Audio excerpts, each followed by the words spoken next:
O seu já é um maior investidor pessoa física da Bolsa, tem um patrimônio bilionário, ganhou, como você disse lá em 2021, 1 milhão em dividendos por dia, e isso vai sendo corrigido ao longo do tempo, vai ficar maior, até porque você pega esse dinheiro também, não é para simplesmente gastar, compra novas ações, vai montando a bola de neve, e até hoje tem um estilo de vida muito humilde. Você nunca aumentou demais o padrão de vida? Não, porque eu tenho um padrão ótimo para as minhas pretensões. Está entendendo? Discutir padrão de vida é um negócio interessante. Por exemplo, você tem aqueles que são escravos do ego, e são aqueles que controlam os egos, né? Eu controlo os egos, não sou escravo do ego. Então, aquele que é escravo do ego, ele, por exemplo, ele compra fogos de 100 mil reais, ele queima o dinheiro, eu não queimo. Está entendendo?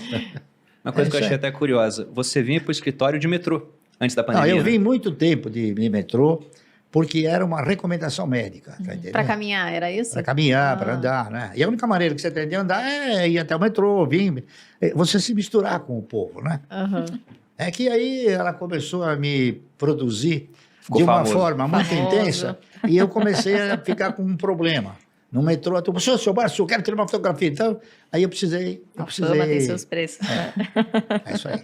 Mas foi até um ponto interessante você citar essa questão do INSS, porque há pouco tempo o pessoal da Portfel, que é a consultoria que a gente tem de investimento lá dentro do Grupo Primo, eles fizeram um post justamente pegando essa comparação entre você investir o seu dinheiro durante o período de 40 anos ou pagar a previdência pública durante 40 anos.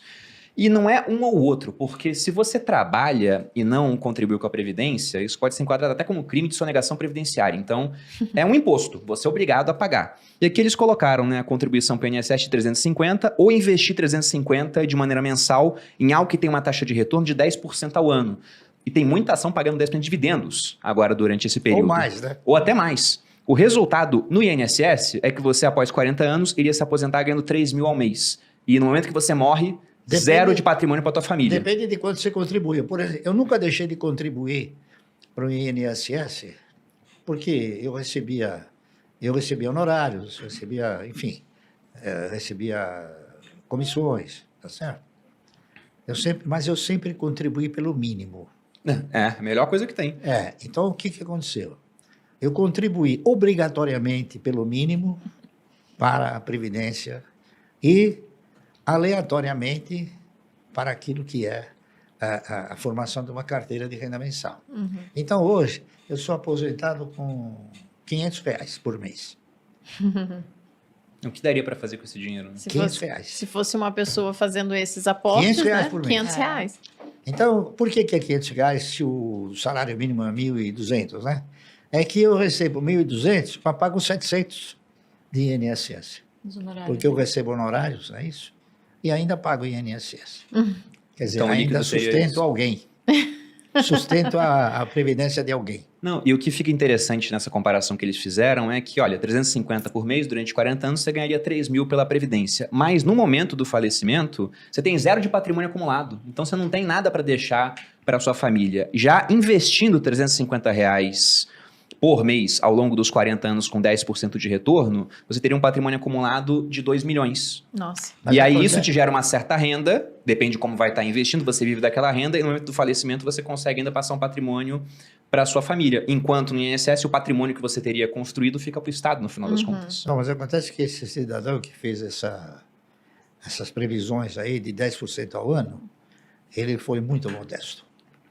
Mas na internet tem que ser modesto. Não, mas diz, em termos de rentabilidade, dá para ser muito mais. Muito mais. Bastante mais. Como a gente estava comentando aqui, tem várias ações pagando mais de 10% de dividendo apenas nessa questão dos últimos 12 meses. Algumas muito mais do que isso durante esse período. Até por isso que eu fiquei curioso para saber se você tinha feito a conta. Deixa eu até falar uma coisa para você. Existem ações pagando mais de 100%, mais de 200%, mais de 300%. Por quê? Por exemplo, você tem ações que comprou há 15 anos atrás, 10 anos atrás, por R$1, tá certo?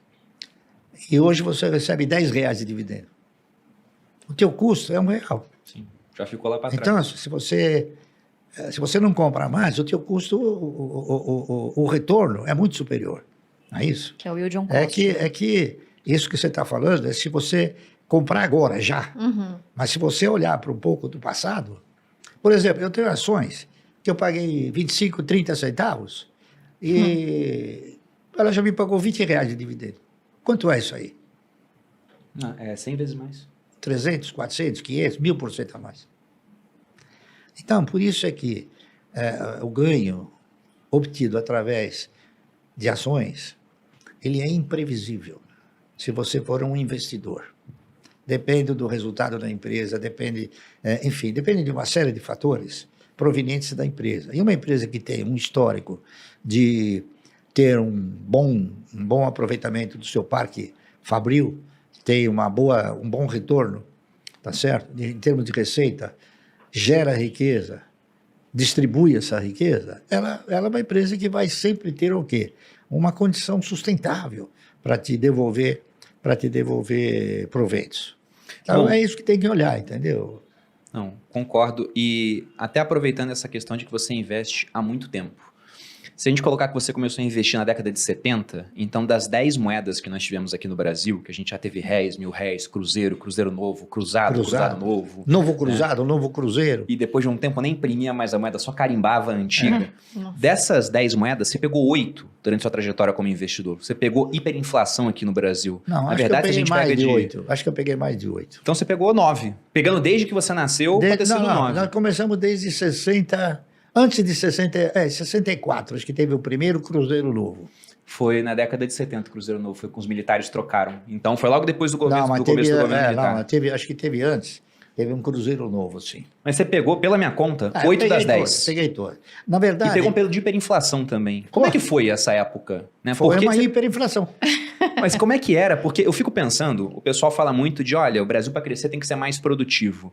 E aí o meu vô, ele falava, pô, como é que vai produzir naquela época? Você tinha que ir no mercado todo dia porque o preço estava sendo Exato. reajustado. Você tinha que tirar o dinheiro do banco no começo do dia e depositar no final, porque senão você não ganhava overnight e o dinheiro perdia valor. Então você passava das 24 horas do dia, umas 4 horas em Tentando fila. fazer compras, Por estocando, conta né? de hiperinflação. O mercado, Imagina a ele loucura teve, que era. O mercado ele teve uma evolução, o mercado financeiro, é claro, né?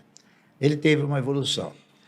Quando se implantou a caderneta de poupança, o objetivo do Estado era retirar recursos do meio circulante, pagando um retorno ao cidadão. Então, se a memória não me trair, o primeiro intervalo de remuneração da caderneta de poupança era anual. Depois, ele passou a ser semestral. O cara tinha que deixar o dinheiro preso durante um ano para ganhar um retorno. Então. Então. Por quê? Porque você tinha uma visão de investimento maior. Então, voltou para 6 meses. Por quê? Porque aquilo abreviou. O sentimento de ganho abreviou. Tá certo? Depois de 6 meses, passou para 3 meses. Depois de 3 meses para 1 mês. Entendeu? Então, foi uma regressão gradual, não foi...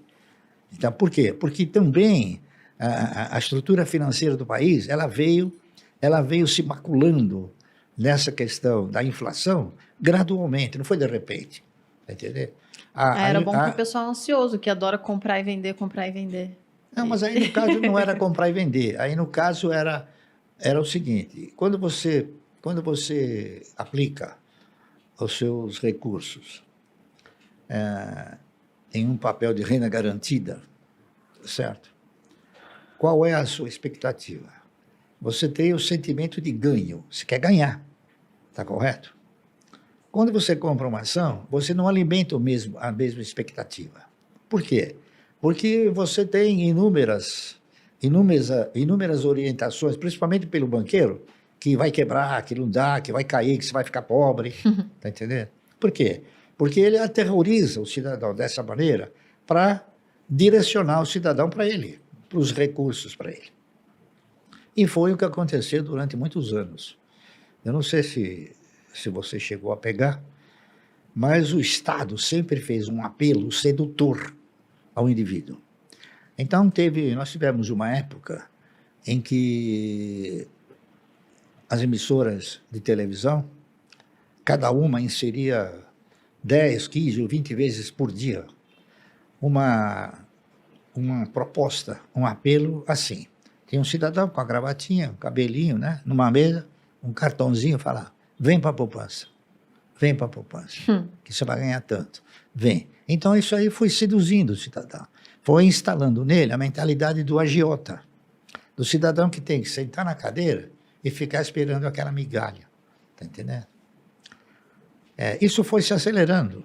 Primeiro, nós tivemos o open market, que você aplicava e ganhava por um dia.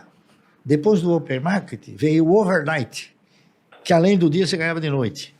Tá entendendo? Então, isso aí foi acelerando